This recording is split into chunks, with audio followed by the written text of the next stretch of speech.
जय श्री राम। आज के इस वीडियो में हम एक नई मूवी केरला स्टोरी पर बात करेंगे।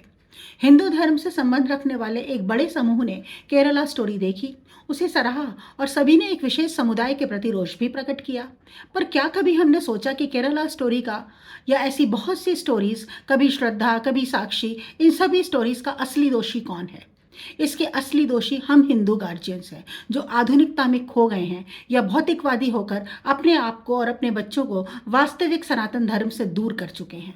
हम अपने बच्चों को सनातन धर्म का सही अर्थ ही नहीं बता पाए हम अपने बच्चों को हमारे धर्म ग्रंथों के बारे में, उनमें वर्णित कहानियों की सच्चाइयाँ और उन कथाओं में छिपे उपदेश जो जीवन का अर्थ समझने के लिए बहुत ज़रूरी हैं, जो जानना हम सबके लिए बहुत ज़रूरी है।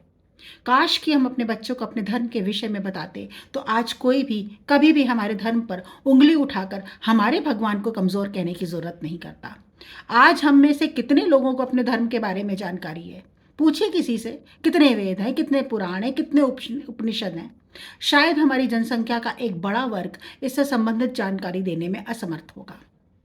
आज स्थिति तो यह है कि दिवाली और होली जैसे बड़े त्यौहार क्यों मनाए जाते हैं, लक्ष्मी गणेश की पूजा क्यों की जाती है, तब इसका कारण भी हिंदू जनसंख्या के एक अच्छे प्रतिशत को शायद नहीं मालूम होगा। केरला स्टोरी में कैसे उन मासूम बच्चियों को उन्हीं की तथाकथित सहेली धीरे धीरे उनका ब्रेन वॉश करते हुए अपने धर्म में कन्वर्ट होने की तरफ ढकेलती रही, और वो बच्चियां अपने धर्म की सच्चाई से अनभिज्ञ उसके सवालों का कोई जवाब नहीं दे पाई और उसके कहे हुए वाक्यों को नकार नहीं पाई, वरन वे तो उसके दिए हुए तथ्य और तर्कों को ही सही मानने लगी।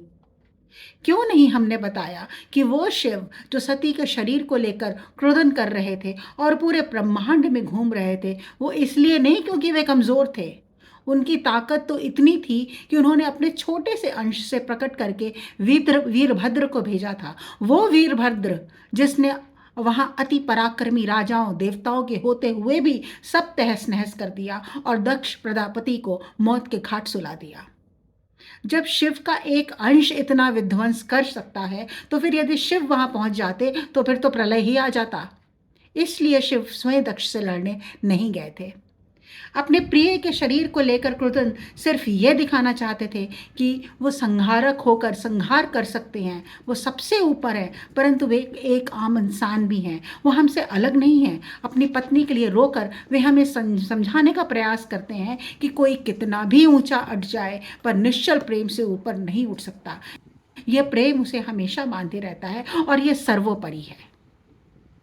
यदि वे क्रोधन न करते तो उनका क्रोध कैसे शांत होता? ये परिस्थितियां न उत्पन्न होती तो कैसे विष्णु द्वारा चक्र से उस जग जननी के अंग अलग अलग जगह स्थापित होकर जनमानस की पूजा के लिए दिव्य तीर्थ बनते? क्यों नहीं हम बता सके अपने बच्चों को कि किसी में इतनी ताकत नहीं थी कि वो सीता माँ को ले जा सकता? सीता माँ को तो छूने की शक्ति भी रावण में नहीं थी। वो तो उनके आगे बहुत कमज़ोर था। वह शिव धनुष जिसे वो हिला भी नहीं सका था, उसे वो यूं ही एक हाथ से उठा लिया करती थी। हम में से कितने जानते हैं कि असल में तो वो रावण सीता जी की छवि को लेकर के गया था। असली सीता जी तो अग्निदेव के संरक्षण में थी, और ये खेल भी रावण जैसे राक्षस को मारने के लिए स्वयं राम जी ने ही रचा था। क्योंकि राम प्रभु अवतार होते हुए भी मर्यादा पुरुषोत्तम थे और उस राक्षस का अंत वे मानवीय सीमा में रहकर करना चाहते थे। वानरों का साथ उन्होंने अपने लिए नहीं लिया, वरन उन वानरों के लिए लिया ताकि वे भी राम का सानिध्य प्राप्त करें, प्रभु की सेवा करके सद्गति प्राप्त कर सके। प्रभु का सानिध्य प्राप्त कर उनकी भक्ति करके हनुमान जी तो स्वयं भगवान बन गए। ये ताकत थी राम की।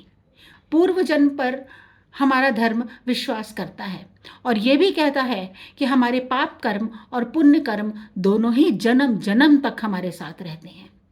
हमारे ग्रंथों में भी इस बात के साक्ष्य है कि कितने ही दानवों का जन्म पूर्व जन्म के पाप के कारण से हुआ था। पूर्व जन्म के तो कितने साक्ष्य आज दिखाई पड़ते हैं और विज्ञान भी अब तो इसे मानने लगा है।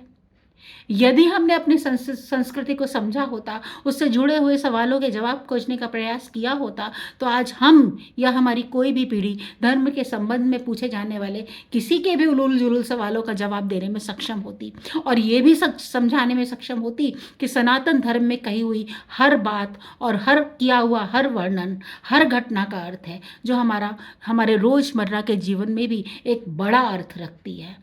अहम ब्रह्मास्मि। हम तो हर इंसान में ब्रह्म तत्व को समझने का प्रयास करते हैं।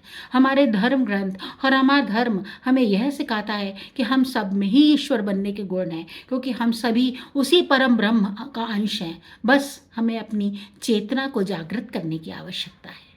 जय श्री राम।